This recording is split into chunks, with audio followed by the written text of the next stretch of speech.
قدیم بابل کا ایک خطرناک ترین جادو، ایسا سفلی علم جس میں پھنسنے والے شیطان کے آلہ کار بن جاتے ہیں۔ اس جادو کا تعلق فرعون سے کیسے جا ملتا ہے؟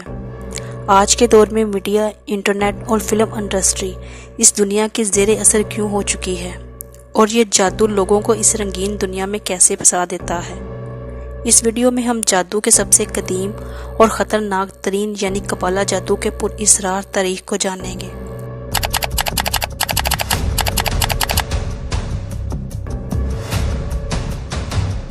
ہماری اس دنیا کے متوازی اور یکساں ایک اور دنیا میں موجود ہے، جہاں خیر اور شر کی جنگ مسلسل جاری ہے، لیکن ہماری آنکھیں اسے دیکھنے سے قاصر ہیں۔ اس کی مثال اس طرح دی جا سکتی ہے جیسے مختلف قسم کے سگنلز ہر وقت ہمارے ارد گرد موجود تو ہوتے ہیں، لیکن ہمیں دکھائی نہیں دیتے، مگر ٹیلی ویژن کے اندر موجود وہ خاص ریسیور لگا ہوتا ہے جو ان سگنلز کو کھینچ کر ویڈیو میں تبدیل کر دیتا ہے، اور پھر اسے ہم اپنی آنکھوں کے ذریعے ویڈیو کی صورت میں دیکھ سکتے ہیں۔ اسی طرح اگر ہمارے اندر وہ صلاحیتیں پیدا ہو جائیں کہ ہم شیطان اور اس کے کارندوں سے رابطہ کر پائیں تو ہمیں وہ عجیب و غریب دنیا دیکھ جائے گی۔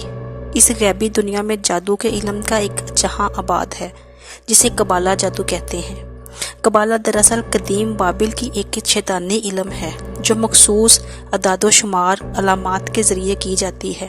کبالہ جادو سے جڑے لوگوں کی دنیا باہر سے تو رنگین، حسین اور خوبصورت نظر آتی ہے، لیکن اندر سے بہت گھنونی ہوتی ہے۔ دراصل کبالہ جادو شیطانیت اور سفلیات سے متعلق ہے، جس میں مختلف نشہ آور چیزوں، جادوئی عملیات سے دماغ اور سوچ کو کنٹرول کیا جاتا ہے۔ یہی وجہ ہے کہ کبالہ جادو کو جدائی دنیا کا سب سے خطرناک جادو مانا گیا ہے۔ کبالہ جادو کی ابتدا بابل کی ہزاروں سال پرانی تنظیم سے ہوئی تھی، اور جادو کی اس قسم نے اتنی ترقی کی کہ آہستہ آہستہ یہ خفیہ تنظیم میں تبدیل ہو گئی، اور پھر وقت گزرنے کے ساتھ ساتھ یہ پوری تنظیم کی شکل میں ڈھل گئی۔ جبکہ کچھ محققین کے مطابق کبالہ جادو کی ابتدا بنی اسرائیل سے ہوئی تھی۔ تاریخ کے مطابق جب یعقوب علیہ السلام کے فرزند حضرت یوسف علیہ السلام کو مصر کی حکومت عطا کی گئی تو آپ نے اپنے تمام بھائیوں اور رشتہ داروں کو مصر بلا لیا۔ یہ لوگ یہاں آ کر آباد ہو گئے۔ اس زمانے میں مصر کے لوگ جادو کے فن میں کمال رکھتے تھے۔ یہاں لوگ کبالہ نامی جادو کے علم کے ذریعے ہر ناممکن اور ناقابل یقین کام کو سر انجام دیا کرتے تھے۔ مثلاً حضرت موسیٰ علیہ السلام کے دور میں فرعون مصر کے دربار میں موجود وہ جادوگر جنہوں نے موسیٰ سے مقابلہ کیا تھا، یہ لوگ بھی کبالہ جادو کے ماہر تھے۔ اسی طرح جادو سے لوگوں کو شرک میں مبتلا کرنے والا سامری جادوگر بھی اسی کبالہ جادو کا استعمال کیا کرتا تھا۔ اس طرح نمرود اور فرعون کے وہ درباری اور نجومی جنہوں نے بتایا تھا کہ ایک ایسا بچہ پیدا ہونے والا ہے جو ان کی سلطنت کے خاتمے کا سبب بنے گا، یہ پیشن گوئی بھی کبالہ جادو کے ذریعے ہی کی گئی تھی۔ لیکن ایک وقت ایسا آیا کہ حضرت موسیٰ علیہ السلام کو اللہ نے حکم دیا کہ وہ اپنی قوم یعنی بنی اسرائیل کو لے کر فلسطین کی طرف ہجرت کر جائیں۔ لہٰذا جب حضرت موسیٰ بنی اسرائیل کو سمندر کے راستے نجات دلوا کر مصر سے نکل گئے اور فرعون اپنے لشکر سمیت سمندر میں غرق ہو گیا، حضرت موسیٰ بنی اسرائیل کے ساتھ فلسطین میں آباد ہو چکے تھے۔ چونکہ بنی اسرائیل نے مصر میں کئی برس گزارے تھے اور قوم فرعون میں رہے تھے، اس لیے ان کے اندر بھی غرور اور تکبر، ماہر جادوگروں کا علم اور دنیا پر حکمرانی کی حربیں آ گئی تھی۔ اس لیے فلسطین آ کر بنی اسرائیل رفتہ رفتہ سرکش اور نافرمان بن گئے، اور مصری جادوگروں سے سیکھے گئے کبالہ عملیات اور جادو کو اپنے مقاصد کے لیے استعمال کرنے لگے۔ بنی اسرائیل نے جادو میں مصری جادوگروں سے بھی زیادہ مہارت حاصل کر لی اور اسے اپنے دشمنوں اور مخالفوں کو نقصان پہنچانے کے لیے استعمال کیا، یہاں تک کہ حضرت سلیمان علیہ السلام کا دور آیا۔ اللہ نے آپ کو عظیم شان و شوکت سلطنت کے علاوہ جنات پر بھی حکومت عطا فرمائی تھی۔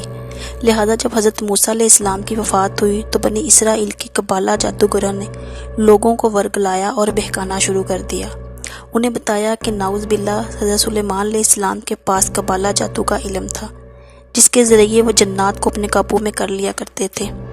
لہذا یہودی ان جادوگروں کی باتوں میں آ کر کبالہ جادو کو روحانیت کے طور پر سیکھنے لگے، یہاں تک کہ جادو کی کتابوں کو مقدس کتابوں کا درجہ دیا گیا، انہیں ہیکل سلیمانی پر رکھ دیا گیا۔ مسلسل اللہ کی نافرمانیوں کی وجہ سے اس قوم پر اللہ کا عذاب نازل ہوا اور یہودی ریاستوں پر بخت نصر نے 2 تباہ کن حملے کیے جس میں ہیکل سلیمانی مکمل طور پر تباہ ہو گیا۔ لاکھوں یہودی قتل عام کیے گئے اور جو زندہ بچے وہ مجبوراً فلسطین چھوڑ کر دوسرے علاقوں میں ہجرت کر گئے۔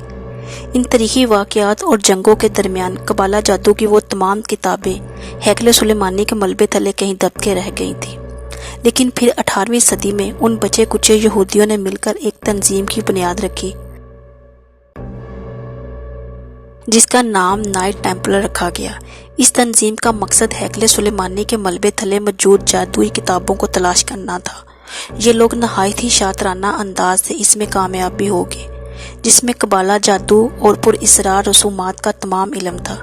سب کتابوں کو حاصل کر کے ان کی غیر معمولی طاقتوں کا فائدہ اٹھا کر دنیا پر حکمرانی کرنا ان نائٹ ٹیمپلر کا مقصد تھا۔ یہ لوگ عیسائیوں کے ساتھ مل کر صلیبی جنگوں میں بھی شامل ہوئے اور خود کو انہی کا حصہ یعنی عیسائی ظاہر کر کے دنیا پر حکمرانی کے خواب دیکھتے رہے، مگر سلطان صلاح الدین ایوبی جیسے مسلم حکمراں کے ہوتے ہوئے ان کے یہ ناکام ارادے کامیاب نہ ہو سکے۔ چنانچہ جب عیسائیوں کو ان نائٹ ٹیمپلر کے یہودی ہونے کا پتہ چلا تو انہیں قتل کرنا شروع کر دیا، جس کے بعد مجبور ہو کر یہ نائٹ ٹیمپلر اسکاٹ لینڈ ہجرت کر گئے اور پھر آہستہ آہستہ وہاں سے اپنا علم پورے برطانیہ تک پھیلا دیا۔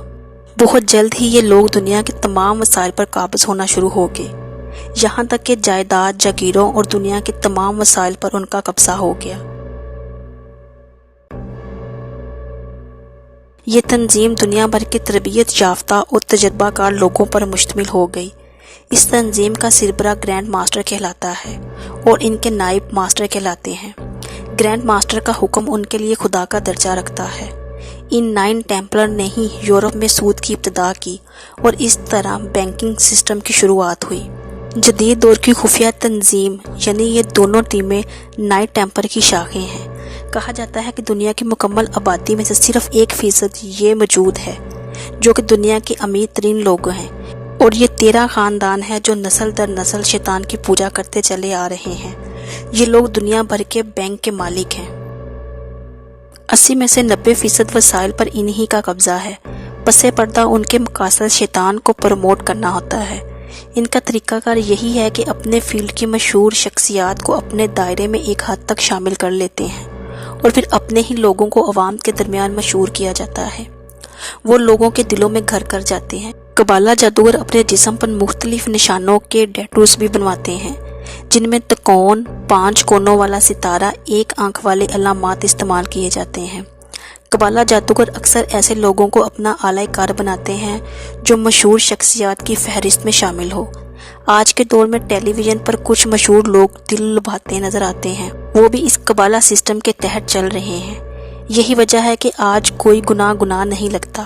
بے پردگی اور بے حیائی انہی کے چمکتے ہوئے ستاروں کی وجہ سے عام کی جاتی ہے۔ لوگ اپنے دین و مذہب پر عمل کرنے کی بجائے سٹار کے نقش قدم پر چلتے دکھائی دیتے ہیں۔ ڈانس، موویز اور گانے قبالہ جادو کی مدد سے ہی ترتیب دیے جاتے ہیں۔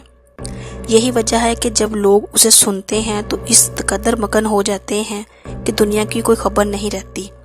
انہی میوزک کے ذریعے لوگوں کے ذہن میں قبالہ کے اثرات سنائی دیتی ہیں اور لوگ بڑی آسانی سے اس جادو کے شکار ہو جاتے ہیں۔